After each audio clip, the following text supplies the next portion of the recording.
You're here, right? Open the door! Give me a break. I'm enjoying my new home. Open it now! Reluctantly, I opened the front door to avoid causing a scene in the neighborhood. You're infertile, yet you dare to leave the house? I don't recognize you as my daughter-in-law. My husband and his mistress stood there too.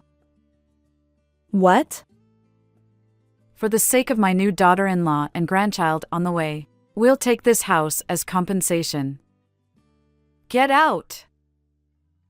Yeah, leave already. Exactly. Infertile old lady. Good riddance. They're quite the talkative bunch, blissfully unaware of their own misunderstandings. My name is Olivia. I'm a 43-year-old office worker. My husband, Michael, is 1 year younger than me. We don't have any children. We had hoped for a natural pregnancy, but it didn't happen. After many discussions, we decided to live as a couple without regrets. Our one-bedroom apartment, where we've lived since getting married, is small and old, but it's convenient. Saving money for our own home while living modestly is also enjoyable. Recently, I was assigned to the planning department at work, which I had hoped for a long time. The hard work I put in during my sales department days paid off. I've been promoted steadily and have become someone relied upon within the company. As someone without children, my work is more than just a job, it's my purpose. However, my husband seems to see things differently. Huh? You quit your job again? Yeah, Wait! Without discussing it with me? I was too shocked to find the right words. my boss got really upset when I refused the transfer. So you quit because of that? Well, it ended up that way, but I'm the victim here. It was an unfair dismissal. I sighed. If that's the case, you should consider suing for compensation. Nah, I don't want to make a big deal out of it. Is that so? I knew what was really going on. He hadn't been unfairly dismissed. It was just his bad habit. His jobs never last long. It's not that he's irresponsible, but he suddenly gets fed up and quits. Changing jobs every 2 or 3 years has become the norm, disrupting our finances and lifestyle. It's frustrating. As partners, I can't ask him to endure unpleasant jobs. However, we're already in our 40s. Repeated job changes only bring more disadvantages. At times like this, I'm grateful we don't have children. I'll be the support. And when something happens to me, I trust my husband will be there for me. I knew that finding a new job wouldn't be easy, and time just slipped away. The timing wasn't great, and his age and work history became issues. My husband was getting frustrated. He stayed home every day without doing any housework, sighing constantly. If he had free time, he could at least tidy up the messy room he created. I have the right to be more irritated than you, I thought. Should I voice my complaints? In moments like these, our small home feels suffocating without an escape. Let's calm down. There's no benefit to arguing. Suppressing the urge to blame, I watched over my husband. Finally, he secured a job as a contract employee at a factory. It wasn't exactly what he hoped for, but it's better than being unemployed. Let's keep pushing forward, knowing that together, we'll be okay. One day, I received a call from my mother-in-law. Hello? Is this Olivia? Yes, it's me. What's going on? I heard something about you being cold to Michael. What? I was so surprised that I made a strange noise. I had no idea what she was talking about. Isn't it cruel to treat Michael poorly when he's hurting from an unfair dismissal? Wait a minute. I have no idea what you're talking about. What do you mean? I'd like to know that too. You've been telling him to find work quickly or clean up, right? How did it come to this? It's true that I've made veiled remarks like, "I hope you find a job soon," or "Please tidy up after yourself." But I never used a commanding tone. This is also one of my husband's bad habits. Whenever something happens, he immediately runs to his mother and exaggerates the situation. And she takes it all at face value. But when will he ever grow out of this dependence on his mother? This is too much. Michael wouldn't blame you, would he? Of course not. There's no reason for that. What are you saying? Olivia, you deserve blame. It's because of you that there are no children. Huh? Some things are more important than work, you know? Regret won't bring them back. Why is it my fault that we don't have children? It seems like my husband is quite adept at spinning convenient tales. We had discussed and decided things together, yet I feel betrayed. He probably wants to maintain his appearance, but teaming up with his mother to vilify me is like something a mischievous child would do. We're going to spend a long time together as a married couple, so we must not lose trust. With that in mind, I decided to talk to my husband that night. Please don't exaggerate stories to your mom. If you have any complaints, tell me directly. For the sake of our future, let's communicate openly, okay? My husband, clearly annoyed, began fiddling with his smartphone in the middle of our conversation. Hey, listen properly. You're being annoying. I'm getting work-related notifications.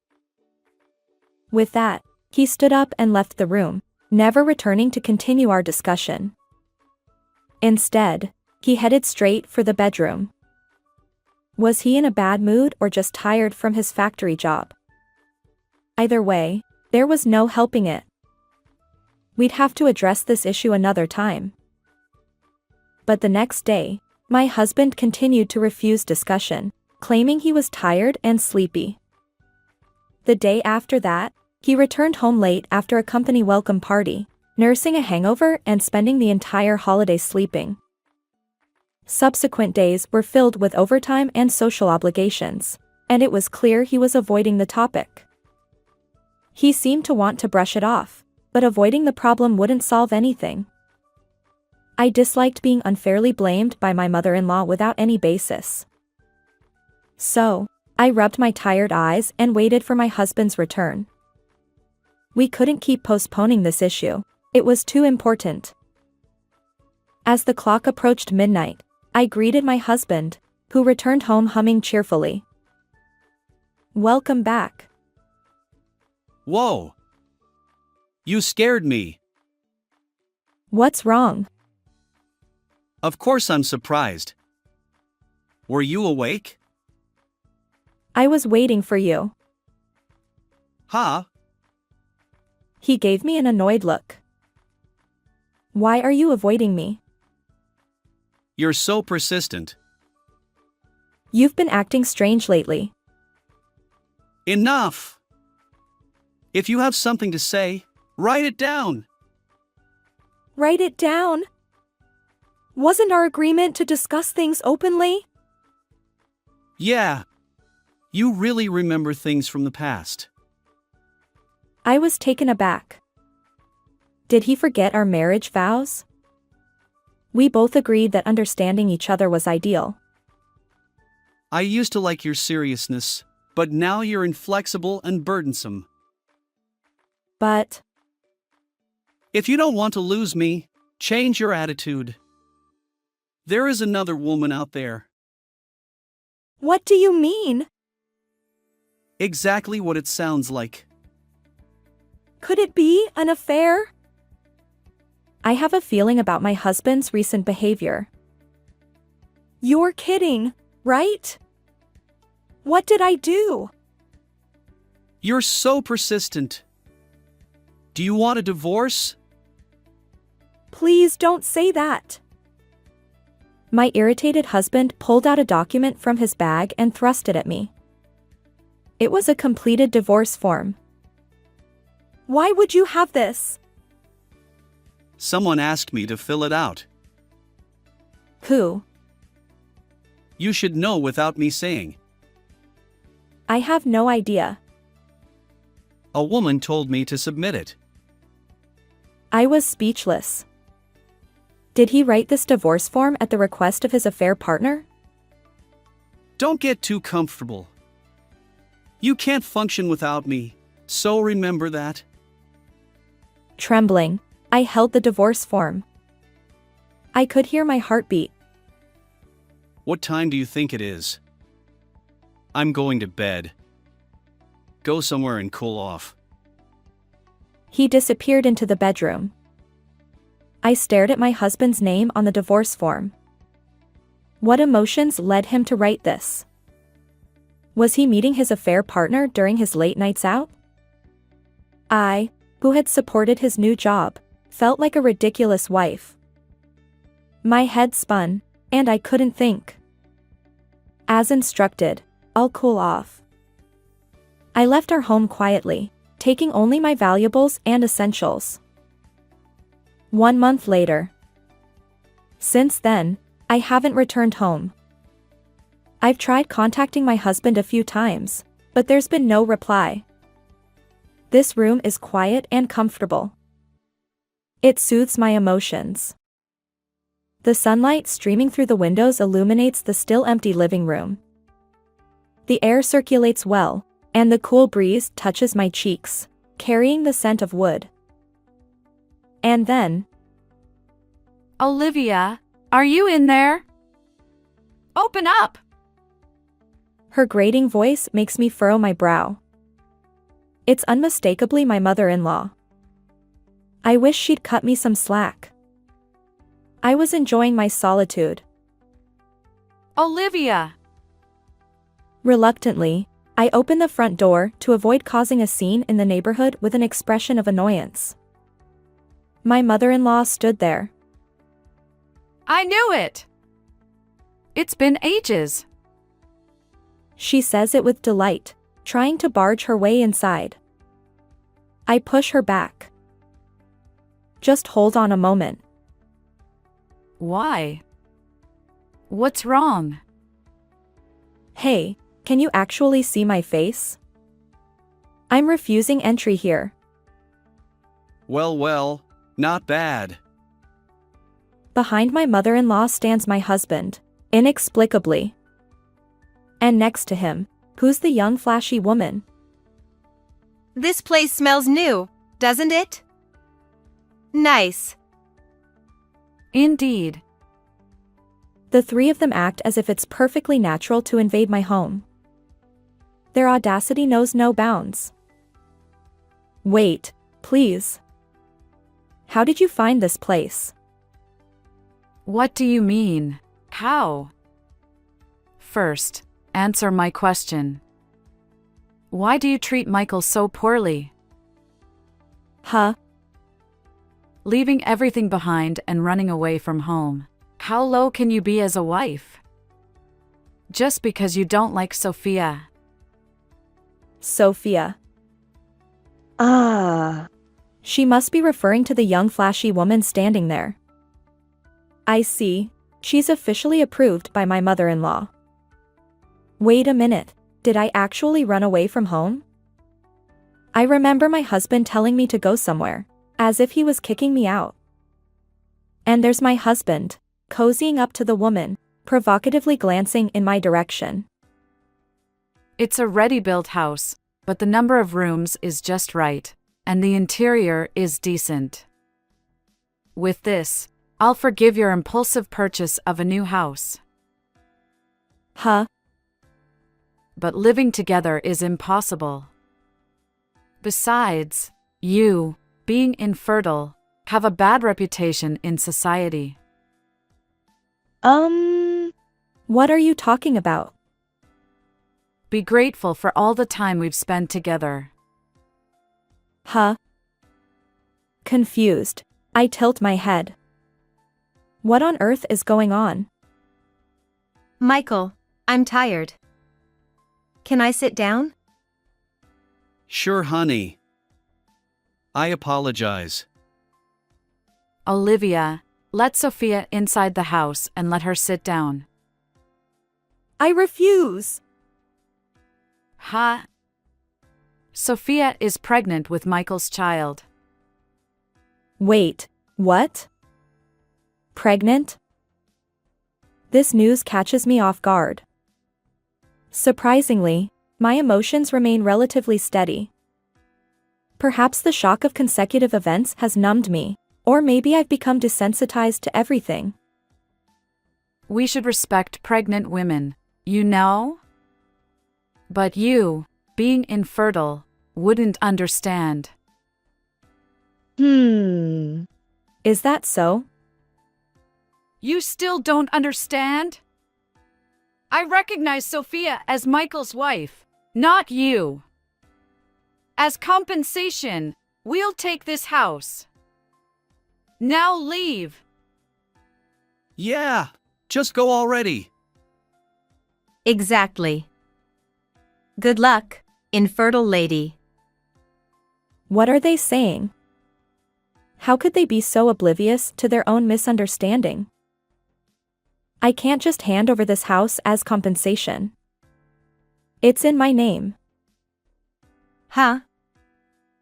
Besides, we're already divorced. What? My ex-husband and ex-mother-in-law look shocked. Is it really that surprising? After all, they were the ones who handed me the completed divorce form. What's going on? Weren't we starting a new life together? Absolutely not. My flustered ex-mother-in-law and enraged ex-husband. What are you talking about? This house was purchased with my own money. Ha! Unbelievable. They haven't even read the emails I sent. You truly know nothing. The night my husband handed me the divorce form, everything I endured as a wife vanished in an instant, replaced by a sense of liberation. My heart swelled with joy, leaving me unable to think. Wait, am I really starting a new life? The realization hit me, and I felt dizzy with excitement. With a skip in my step, I signed the wife section of the divorce form and submitted it to the courthouse the next morning.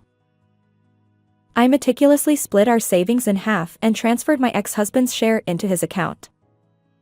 Considering my earnings up until now, I believe most of the savings were rightfully mine, but I wanted to avoid any disputes. Let's handle this through lawyers from now on, I messaged him. Using half of the savings we divided and the bonus I received afterward as a down payment, I purchased a new house. The remaining amount was covered by a loan. A loan? Can you even get a loan?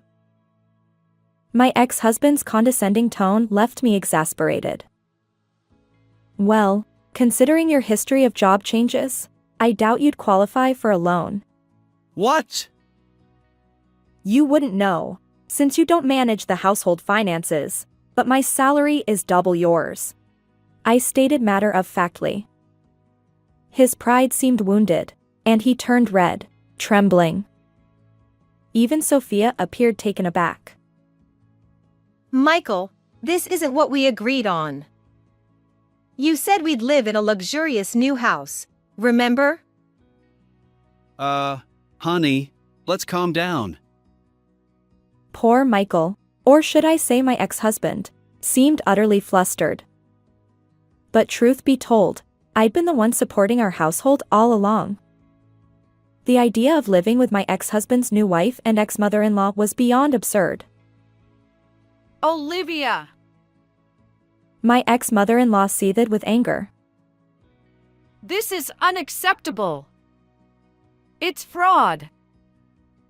Who was the one who filled out the divorce form first? And who made him do it? It was the woman who will support you in the future, the one standing there, right? It's wonderful that you'll have a grandchild. No! I'll take the house too! Her flaring nostrils betrayed her arrogance. That's simply not possible. A house this large would be wasted on you alone. Well, I plan to live with my parents eventually. Ha! What are you talking about? Even though you're my daughter-in-law? Actually, I'm no longer your daughter-in-law. We're unrelated, I added, thinking that perhaps another delightful encounter awaited me. But of course, I kept that thought to myself. What should I do? I was fully intending to live in this house. Her shoulders slumped. What happened to the apartment where you used to live? I sold that old property. You sold it. I happened to see you moving appliances into this new house, and I immediately contacted Michael. He invited me to live here together. So that's what happened. I guess what's left is the cramped, old, one-bedroom apartment where I used to live. I won't sympathize, though. I thought I would have a secure retirement with a young and obedient daughter-in-law who is not a tough career woman like you, a grandchild and a new house. I wish she wouldn't speak ill of me while feeling down. Who has a tough personality? It's probably because my ex-husband was unreliable, so I had to be strong. Disappointing. I'll tell Dad everything when I get back. Sophia seems to have taken a defiant stance. Huh? Wait, that's... If Dad gets angry, it'll be trouble. You better take responsibility. Sophia, please, just not that. Now, why did my ex-husband get a young woman pregnant?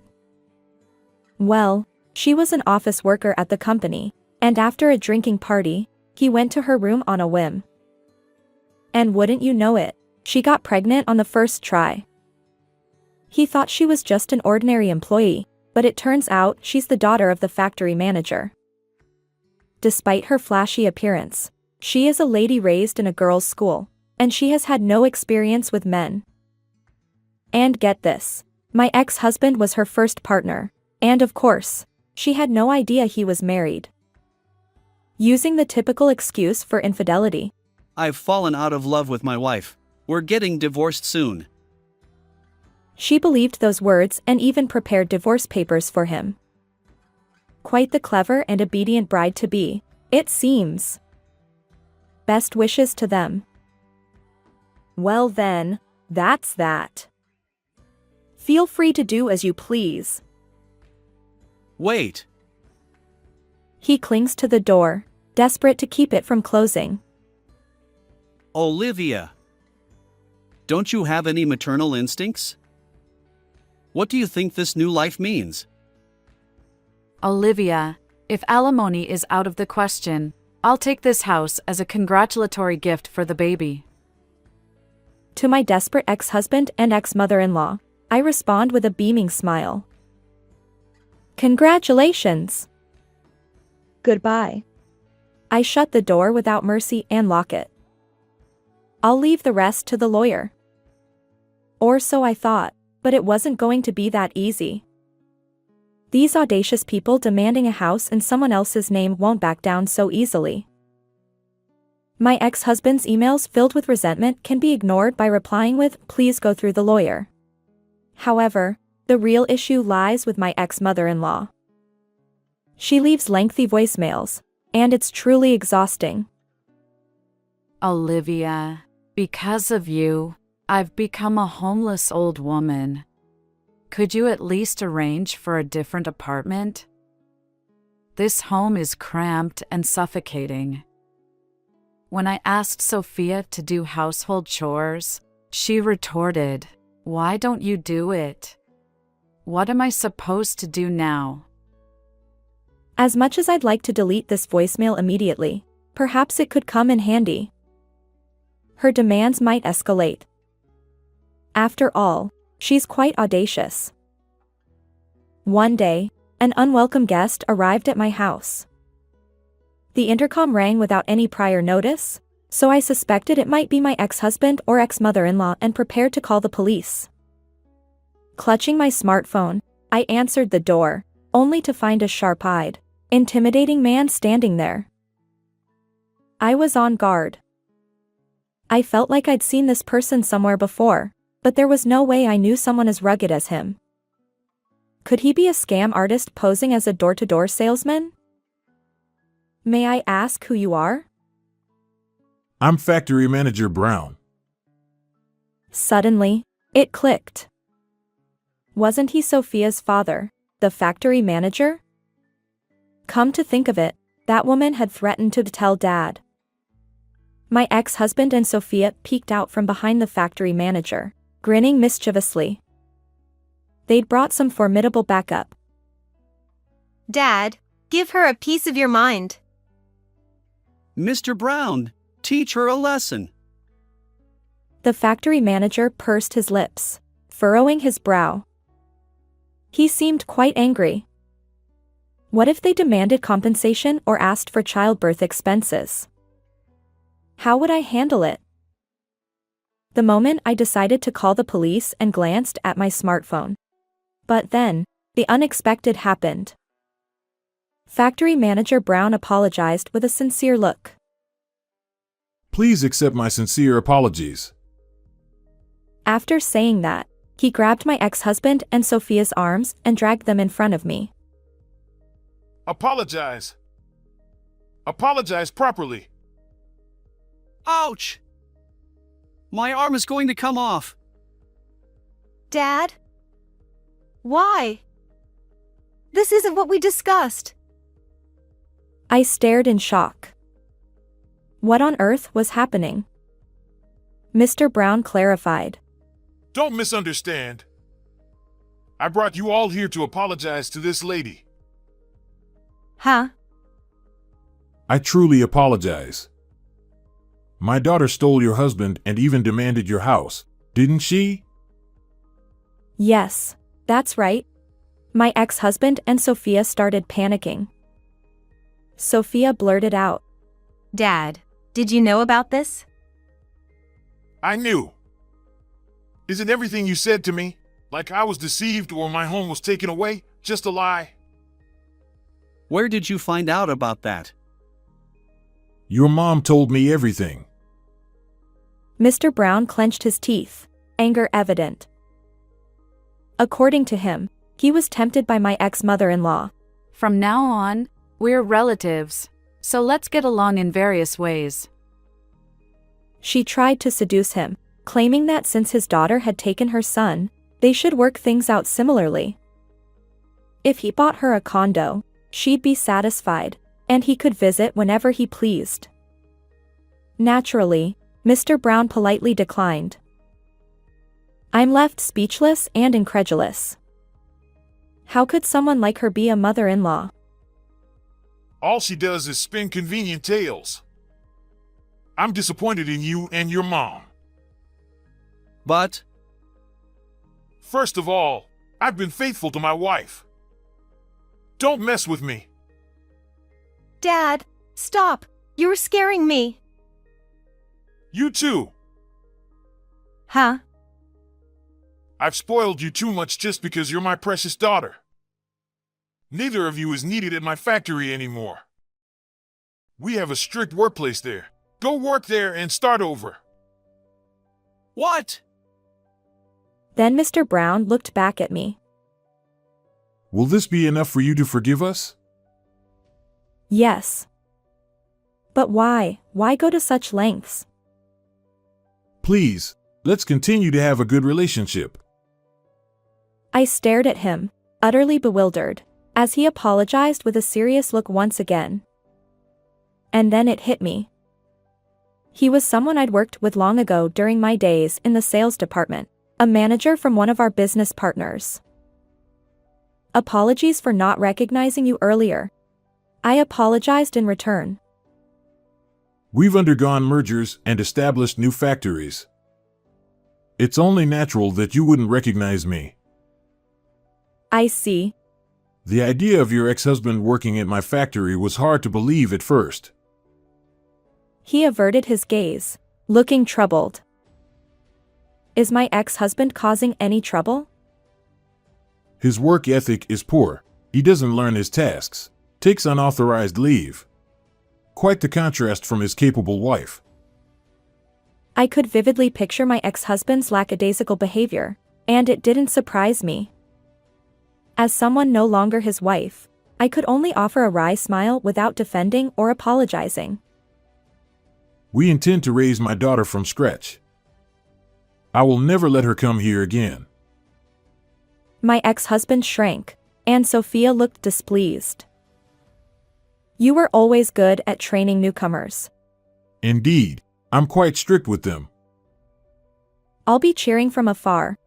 Even with Mr. Brown's influence, it seemed challenging to reform my ex-husband. Ultimately, he'd need to change his ways through personal effort, for the sake of their innocent unborn child. I have only one regret. It's about correcting the misconception that infertility was my fault. We once went to the hospital together to investigate the cause of infertility. There was no issue with me, but my husband was diagnosed with sperm immotility. While natural pregnancy isn't impossible, it's challenging. The fact that Sophia became pregnant after that one-time mistake with my ex-husband, whether it was a miracle, exceptional compatibility, or different genetic material, doesn't matter to me anymore. During a work-related exchange, Mr. Brown provided me with an update. As it turns out, the couple and my ex-mother-in-law ended up living in that cramped, old one-bedroom apartment for a while. As part of their future cohabitation conditions, they promised to make an effort, saving money for the baby and committing to serious work. However, Sophia couldn't tolerate that lifestyle for long. Well, it's understandable. Given that I used to manage our household finances, my ex-husband probably doesn't realize that living solely on his income is barely sustainable, if not impossible. If they continue living freely without budgeting, the savings I split during the divorce will likely run out in no time. Sophia returned to her parents' home after giving birth and hasn't come back since. Meanwhile, my ex-husband grew disillusioned with work and quit. Panicked, my ex-mother-in-law reportedly stormed into Mr. Brown's house, demanding, "Give me back my daughter-in-law, return my grandchild, and to take care of me," which apparently led to a police matter. It's all quite pathetic. Everyone is acting selfishly. But now that I'm no longer involved, I refrained from further inquiries. Factory Manager Brown, good luck dealing with them. The new home is incredibly cozy. Although I worried about loneliness and illness without a partner, I've never once thought that I miss having my ex-husband around. It's no different from when I lived alone. I used to believe that marriage meant mutual support, but my ex-husband merely leaned on me. Now that the unnecessary element has been removed from my life, there's nothing to worry about. Fast forward 7 years. Our well-settled home now houses my parents, whom I summoned from my hometown. And there's also a former colleague from my sales department, the man I always competed with for top performance. Since my transfer to the planning department, our rivalry faded, but he occasionally wanted to see me. Funny enough, I felt the same way. When he learned about my divorce, he wasted no time asking me out. Now he's become a trustworthy partner. After years of working side by side, he's someone I can speak candidly with, an ideal man, indeed. Wishing you both a lasting and harmonious relationship. How did you find this story? Don't forget to subscribe to the channel. Until next time in our next video.